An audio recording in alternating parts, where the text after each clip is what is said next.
Olá, senhor instrutor. Nós somos o grupo G12 do curso de formação de sargento 2021 e iremos dar início à nossa apresentação do grupo de Direitos Humanos. Boa noite, senhor instrutor. Aqui quem fala é o aluno sargento Igor Pontes, do grupo 12. Este grupo é composto por mim, pelo aluno sargento Livando, pelo aluno sargento Ivo, pelo aluno sargento Fabiano e pela aluna sargento Ingrid. O tema deste trabalho é direitos e deveres individuais e coletivos expressos no artigo 5º da nossa Constituição. Antes de adentrarmos especificamente no assunto, no tema, é necessário a gente fazer uma explanação sobre os direitos e garantias fundamentais da nossa Constituição. Estes direitos e garantias fundamentais são direitos inerentes à própria pessoa humana. Ou seja, a partir do nascimento da pessoa, o indivíduo já adquire estes direitos. E eles são consagrados constitucionalmente e indispensável ao ser humano. Estes direitos e garantias fundamentais apresentam algumas características. Dentre elas, nós podemos citar a imprescritibilidade, que quer dizer que o indivíduo pode até deixar de exercer o direito, mas jamais ele vai perder o direito. Temos também a inaliabilidade, que quer dizer que o direito não poderá ser objeto de troca, de negociação, ou seja, eles não podem ser vendidos, não pode ser alienado a outra pessoa. E também podemos dizer que a aplicação imediata, que quer dizer que não precisa de complementação para o seu exercício. Okay? Podemos dizer que estes direitos eles são classificados em gerações ou dimensões. Os direitos de primeira dimensão quer dizer que é uma ação negativa do Estado, onde o Estado deixa de fazer algo pelo indivíduo. Podemos citar o direito à liberdade, o direito à vida, ou seja, os direitos civis como um todo. Os direitos como segunda geração, nós podemos dizer que quer dizer quando o Estado já vai prestar uma assistência ao indivíduo. Por exemplo, o direito social, o direito cultural, o direito econômico, ou seja, o Estado já está exercendo algo em prol do indivíduo. Já os direitos de terceira dimensão está relacionado aos direitos coletivos e difusos. Podemos citar o direito do consumidor, o direito do meio ambiente ecologicamente equilibrado, dentre outros. Esses direitos e garantias fundamentais, eles são divididos em espécies, em 5 espécies. Podemos dizer direitos e deveres individuais e coletivos, que é o tema deste trabalho, os direitos sociais, os direitos das nacionalidades, direitos políticos e partidos políticos. Adentrando especificamente no artigo 5º da Constituição, nós podemos dizer que no caput encontramos 5 direitos: direito à vida, à liberdade, igualdade, segurança e à propriedade. O direito à vida, nós podemos fazer algumas considerações. O direito à vida não quer dizer apenas que o indivíduo tem o direito de permanecer vivo, mas ele tem o direito de ter uma vida digna. E também esse direito à vida, a nossa Constituição protege a vida intrauterina e extrauterina. Tá? Uma outra consideração do direito à vida, que é muito importante, ressaltarmos, é que esse direito à vida não é um direito absoluto. Assim como outros direitos, direitos e garantias fundamentais. Por exemplo, quando eu digo que o direito à vida não é absoluto, nossa Constituição diz que, em caso de guerra, poderá haver pena de morte no Brasil. Uma outra consideração também que podemos fazer é a questão do que não é permitido a venda de órgãos humanos para fins de comércio. Entendeu? Eu posso doar meu órgão, mas jamais eu posso vendê-lo. E assim, continuando a explanação dos direitos e deveres individuais e coletivos, eu vou passar a palavra para o meu amigo, para a aluna sargento Ingrid. Direito à liberdade. A Constituição Federal, ela elenca alguns tipos de direito à liberdade. São eles: liberdade de locomoção e circulação. É o direito de ir e vir, de entrar e sair e de permanecer dentro dos limites do território brasileiro. Liberdade de pensamento. É o direito de expressar livremente e em qualquer meio o pensamento sobre qualquer assunto. Liberdade de opinião. É o direito à livre escolha sobre a convicção política, filosófica e religiosa. Liberdade de atividade intelectual, artística, científica e de comunicação. É o direito de expressar livremente qualquer atividade que seja intelectual, artística, científica e filosófica. A Constituição protege essas atividades, protegendo diante da da vedação da censura. É proibido a censura nessas atividades. Liberdade religiosa. A liberdade religiosa, ela abrange a liberdade da crença, de culto e a organização religiosa e a assistência religiosa para as pessoas. Liberdade de ação profissional. É a liberdade da escolha do trabalho, ofício ou profissão. Liberdade de expressão coletiva. É a liberdade das pessoas de fazer associação ou reunião. Direito à igualdade. O direito à igualdade, ele se divide de duas formas, formal e material. O direito à igualdade formal é o tratamento igualitário a todos, sem distinção. E o direito à igualdade material é a proibição a qualquer tipo de discriminação, seja de sexo, raça, idade, cor ou qualquer outro. É proibida a discriminação. Direito à segurança. É dever do Estado garantir segurança a todos, promovendo ações para a preservação da ordem pública e a incolumidade das pessoas e do patrimônio.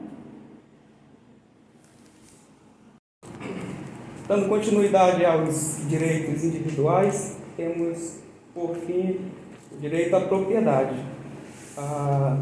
O artigo 5º da Constituição, no inciso 22, diz que o indivíduo tem direito à propriedade. Mas o que seria esse direito à propriedade? Ela diz que todos têm direito à propriedade, mas deve atender à sua função social.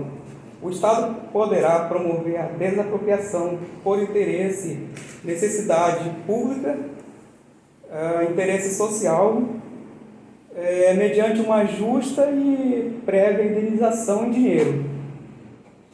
Significa que todo cidadão ele tem o direito a usar, gozar e dispor de sua propriedade. Contudo, esse direito não é absoluto. No inciso 23 da própria Constituição, ela diz que o Estado ele pode intervir de forma legal nesse direito do cidadão. Passando para a parte dos direitos difusos e coletivos. Os direitos meta-individuais ou transindividuais são direitos coletivos e podem ser classificados de uma forma ampla como direitos difusos e coletivos. Exemplo do direito difuso seria a característica principal, fundamental do direito difuso, seria a indeterminação do indivíduo titular. Ou seja, ela abrange uma forma bem ampla, diferente do direito coletivo, que seria aplicado para uma determinada classe. Por exemplo, segurança pública, sindicatos, associações. São as características dos direitos coletivos.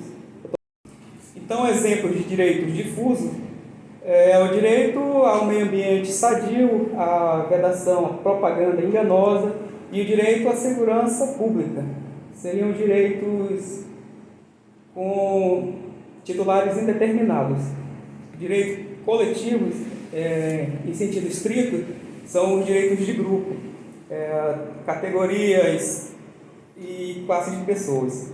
Poderíamos citar um sindicato, uma associação ou uma classe como a segurança e educação. Okay. Olá, instrutor. Dando continuidade ao conteúdo, eu vou falar agora sobre as espécies dos direitos coletivos. Relacionado a essa dimensão dos direitos coletivos, podemos citar vários dispositivos na Constituição que amparam a coletividade.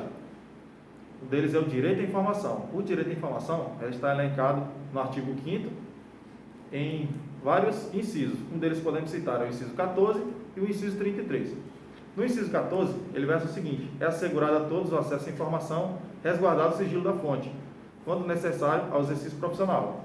Ou seja, é o direito que envolve o direito de receber, de dar, repassar ou buscar informações referente à pessoa no âmbito coletivo. Ou seja, é o direito de informar e ser informado. No artigo 33, ele versa o seguinte: todos têm o direito de receber dos órgãos públicos informações de seu interesse particular ou de interesse coletivo no geral, que serão prestadas no prazo da lei sob pena de responsabilidade, ressalvada aquela cujo sigilo seja imprescindível à segurança da sociedade do Estado. Um exemplo que podemos citar referente a esse artigo é o direito de petição, que ele poderá ser impetrado ou solicitado perante órgãos públicos através de certidões ou uma petição mesmo, de interesse individual ou coletivo, sem que seja exigido nenhum tipo de taxa. Outro direito que podemos falar relacionado à dimensão da coletividade é o direito da representação coletiva, que esse também está no artigo 5º, nos incisos 21 e no artigo 8º, inciso 3. No inciso 21 do artigo 5º, versa o seguinte: as entidades associativas, quando expressamente autorizadas, têm legitimidade para representar seus filiados judicialmente ou extrajudicialmente. Esse extrajudicialmente podemos citar como busca de direitos administrativos perante órgãos, associações ou até mesmo empresas privadas. Outro direito que podemos citar, ele está no artigo 8º, no inciso 3, que ele versa o seguinte: o sindicato cabe a defesa dos direitos e interesses coletivos ou individuais das categorias, inclusive em âmbito judicial ou administrativo. Esse inciso, ele pode ser muito bem combinado com o inciso 21 do artigo 5º, que eles são bem parecidos, que ele versa sobre a busca de direitos individuais ou coletivos, judicialmente e extrajudicialmente, ou seja, no âmbito administrativo. Outro ponto que podemos citar também relacionado à dimensão da coletividade é o direito de participação. De uma breve explanação, podemos somente citar que é a participação direta nos processos políticos, sejam eles, por exemplo, o plebiscito e o referendo. É isso. Olá, senhor instrutor. Aqui é o aluno sargento PM Livando, tá? Compondo aí o grupo 12 do curso de formação de sargentos aí 2021. Dando continuidade ao nosso trabalho aqui, educacional, eu vou falar um pouco aqui sobre o direito do consumidor, né? Onde no artigo 5º, inciso 32 da nossa Constituição Federal, fala o seguinte: o Estado promoverá na forma da lei a defesa do consumidor. O que é a defesa do consumidor? Aqui na Constituição, no artigo 5º, ele não elenca basicamente aí a situação de como deve se proceder a defesa do consumidor, né? Mediante compra, venda, ou seja, um meio aí de regulamentar essa situação. Então, criou-se aí, tomando como base aí o inciso 32 da Constituição, o Código de Defesa do Consumidor. Foi-se necessário criar isso. Quem que mais ou menos é o detentor digamos assim, dessa proteção do Estado para com o consumidor? Nós temos aí nos diversos municípios aí do Estado, de Rondônia, quiçá no país inteiro, os PROCONs, administrados aí pela Prefeitura ou até mesmo aí pelo Estado, tendo como parte aí também o próprio Ministério Público, que pode atuar nessa situação aí referente à defesa do consumidor, tá?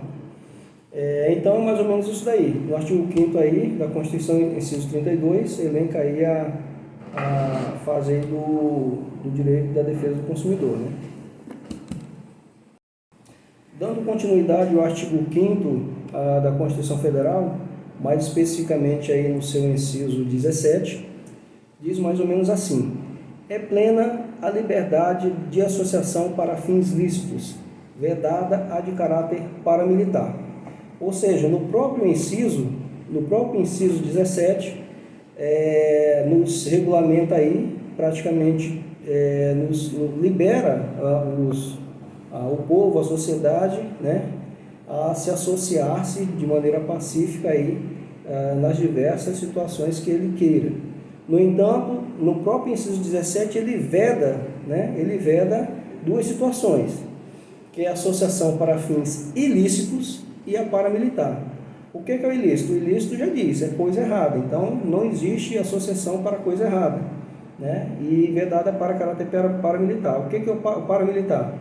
São aí associações aí destinadas aí praticamente à doutrinação paramilitar, instrução de tiro, instrução de guerrilha e outras situações aí que não condiz com o nosso Estado Democrático de Direito, Tomemos como base um exemplo aí o Partido Nazista, na Alemanha aí, em meados ali de 1940, 1945, ele era bastante forte, ou seja, ele era um partido paramilitar, com várias doutrinações aí que acabou gerando aí um conflito aí a nível mundial. Mas voltando ao caso aqui, é vedado aí essas duas situações, que é o caráter ilícito e o paramilitar. Então as demais associações aí são permitidas aí segundo a Constituição Federal.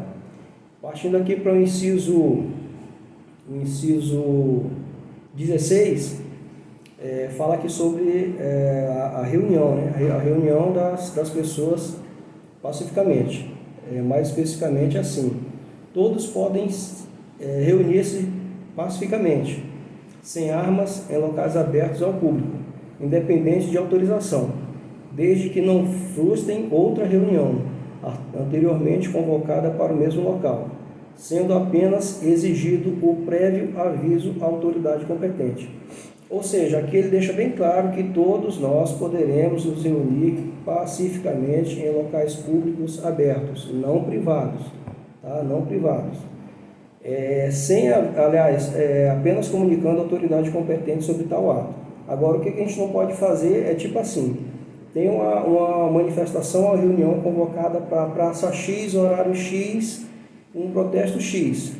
Aí essa reunião aí é participada, ela é informada das autoridades competentes, vem um outro grupo aí e faz a mesma coisa, praça X, horário X, marcada para o mesmo horário. Aí, nesses casos aí, é interessante não haver esse tipo de conflito, porque vai dar conflito, principalmente aí no tocante às situações de rivalidade. Pensamentos opostos e pensamentos diferentes. Outra coisa aqui fala sobre a reunião aí praticamente aí dos militares, nós militares. Podemos nos reunir, segundo o artigo 5º da Constituição, inciso 16, podemos nos reunir sim. No entanto, não armados, Podemos ali nos reunir, trocar uma ideia tranquilo, ou seja, a Constituição ela garante essa reunião pacificamente sem armas, ela é bem clara, ok? No mais aí, finalizando aqui a nossa parte do nosso trabalho, do educacional, elencamos aí várias situações do artigo 5º da Constituição, que é é um artigo bem extenso, é praticamente a base da nossa Constituição, são bastantes assuntos extensos, e aí a gente levaria muito tempo para a gente poder falar todos eles. Então essa aqui é simplesmente uma pincelada rápida do nosso grupo, uma pincelada aqui que a gente traz a nossa colaboração, a nossa participação aqui para o curso de formação de sargento 2021.